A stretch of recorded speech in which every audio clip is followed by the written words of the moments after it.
बिस्मिल्लाहिर्रहमानिर्रहीम। IIUI girls campus. अज़ीज़ तालिबात, अस्सलामु अलैकुम। जमात न हम, जैसा कि हम जानते हैं कि हमारा आजकल दोहराई का प्रोग्राम शुरू है। इसी सिलसिले को हम आगे बढ़ाते हैं। इसी सिलसिले का हमारा दूसरा सबक है मिर्ज़ा फ़रहतुल्लाह बेग का लिखा गया एक अफ़साना ग़ुलाम। अफ़साना ग़ुलाम में एक छोटे बच्चे की कहानी बयान की गई है कि जिसमें उस बच्चे के वालिदैन नहीं होते और उसे कुछ पता नहीं होता कि उसकी तारीख़ पैदाइश कब है, वो कहाँ पैदा हुआ। बस उसे ये याद है कि उसके ये सेंस में ये आता है कि एक बार मुझे यूँ लगा कि मुझे एक औरत जो है वो गोद में लिए फिरती थी। इसके बाद वो मुझे किसी यतीम खाने के आगे छोड़ गई और वो ख़ुद चली गई। और इसके बाद मुझे ऐसे लगा कि कुछ लोग आए, कुछ लिखा पढ़ी की और मुझे गाड़ी में बिठा के अपने साथ ले गए। और वे कहते हैं कि उसके बाद अब तक जहाँ पे हूँ ये घर हमसे छूटा नहीं है और ना हम इस घर से छूटे हैं। और वो कहते हैं कि जब मैं आया तो मेरे साथ ऐसे हुआ कि खूब मुझे नहलाया धुलाया गया, मुझे साफ़ सुथरे कपड़े पहनाए और दस्तरखान पे मुझे बिठाया और बहुत अच्छे और लजीज़ मज़ेदार किस्म के खाने थे। मैं भूखा था और बड़ा बेताब होके मैंने जो है वो बहुत सा खाना खा लिया। इतना खाना खाया कि मुझे बदहज़मी हो गई।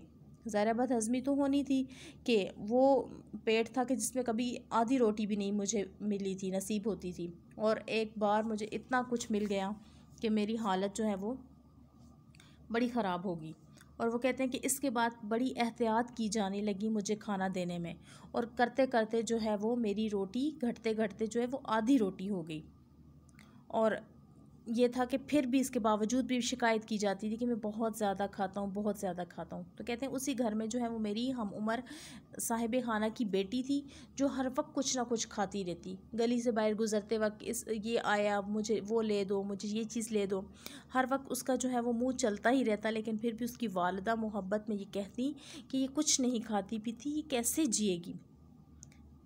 ग़ुलाम कहता है कि मुझे नज़र शज़र तो नहीं लगानी आती, लेकिन इतना होता कि जब कोई खाना खाने के लिए बैठता मैं उससे बड़े गौर से देखता, तो मजबूरन खाना खाने वाला मुझे कुछ ना कुछ दे देता, क्योंकि मुझे जो है वो जब मैं किसी को घूरता तो वो चीज़ उसे नसीब ना होती और फ़ौरन कभी उसे उल्टी हो जाती, कभी उसके साथ क्या हो जाता।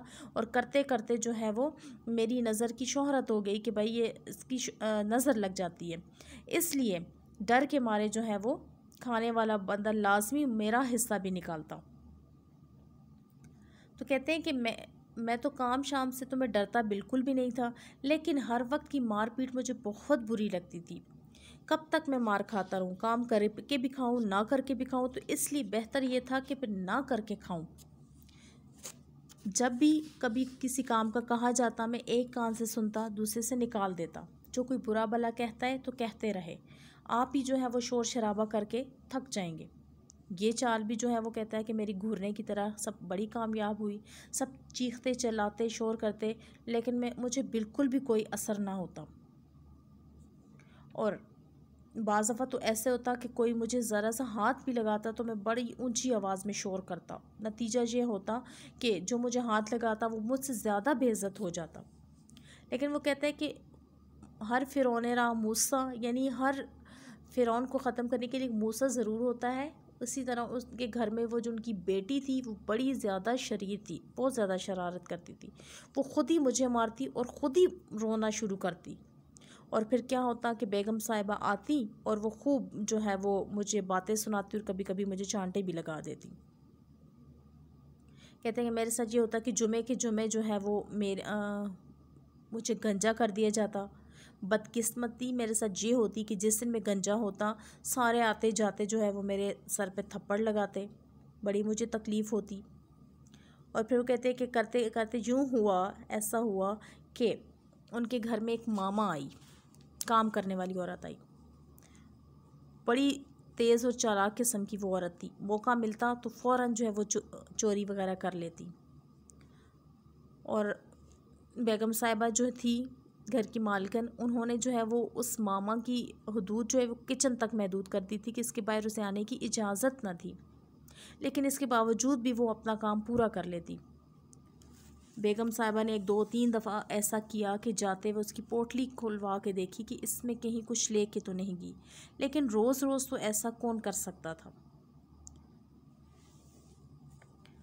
हुआ ये कि करते करते बेगम साहिबा के दस्तरखान पे चीज़ें कम होने लगीं, लेकिन इसके बावजूद उन्होंने बजाय इसके कि खाला से या मामा से पूछताछ की जाती, राशन की मिकदार बढ़ा देती।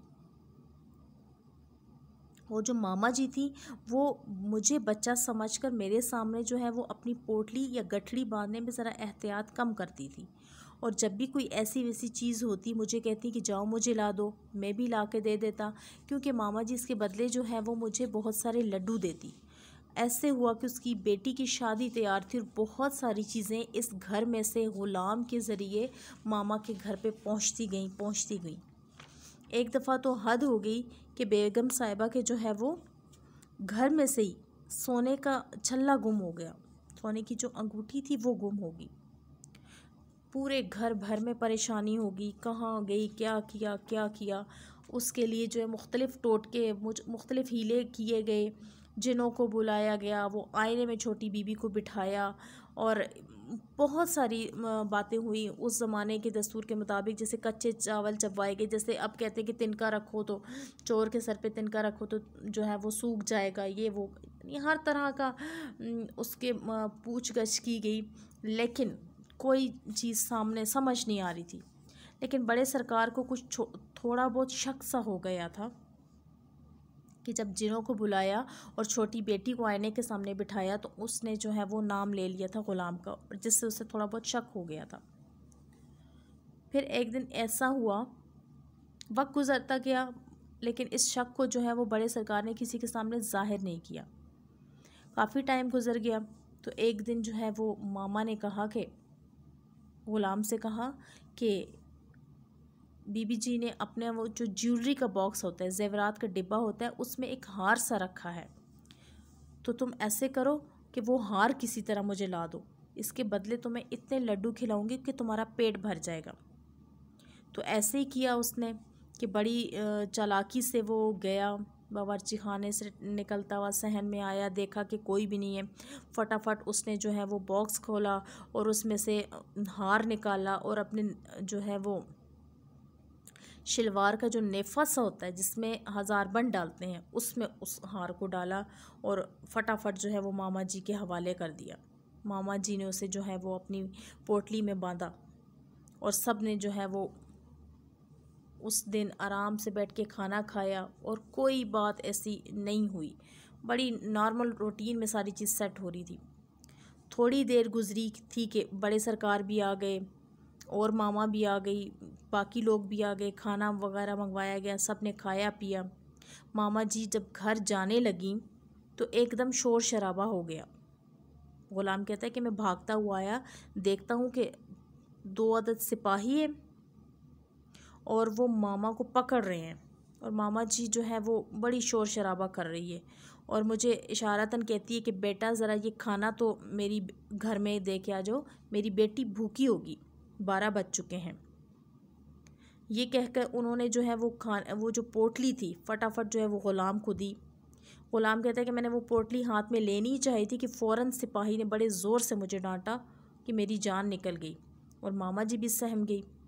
इतने में जो है वो दारोगा भी आ गए, कुछ और लोग भी जमा हो गए और उन्होंने जो है पोटली खोली। जब सब ने मिलकर पोटली खोली तो उसमें से वो हार निकल गया।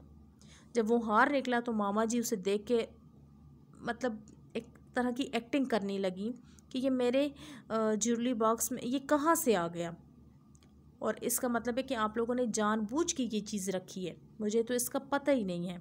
आप लोग तो बड़े लोग हैं, आज आपने ये रखी है, कल आप मेरे साथ कुछ और कर देंगे, ऐसे घर में तो मैं नौकरी नहीं कर सकती, मैं तो यहाँ से जा रही हूँ।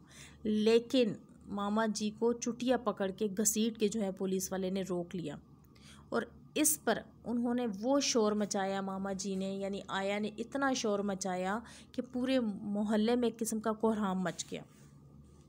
इस शोर का मकसद ये था कि साथ ही उस का मकान है और ये उसकी बेटी को नोटिस था कि फटाफट ये सामान लो चोरी का जो मैं तुम्हारे घर पहुंचाती हूँ, फटाफट यहाँ से भागो। वो भी अपनी माँ की बेटी थी। जैसे ही भाग रही थी फ़ौरन पुलिस के सिपाही ने उसे भी पकड़ लिया और माँ के बराबर ला के खड़ा कर दिया। और मुसन्निफ़ कहते हैं कि जो ग़ुलाम है वो कहता है कि मुझे नहीं पता इसके बाद माँ बेटी के साथ क्या हुआ, लेकिन अब मैं थोड़ा सा समझदार हो गया हूँ।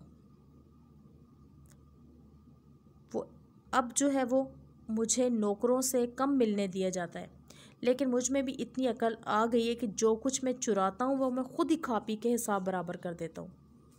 जब मैं ख़ुद इस घर में मौजूद हूँ सरकार के माल में से लेने वाला, तो किसी की क्या ज़रूरत है।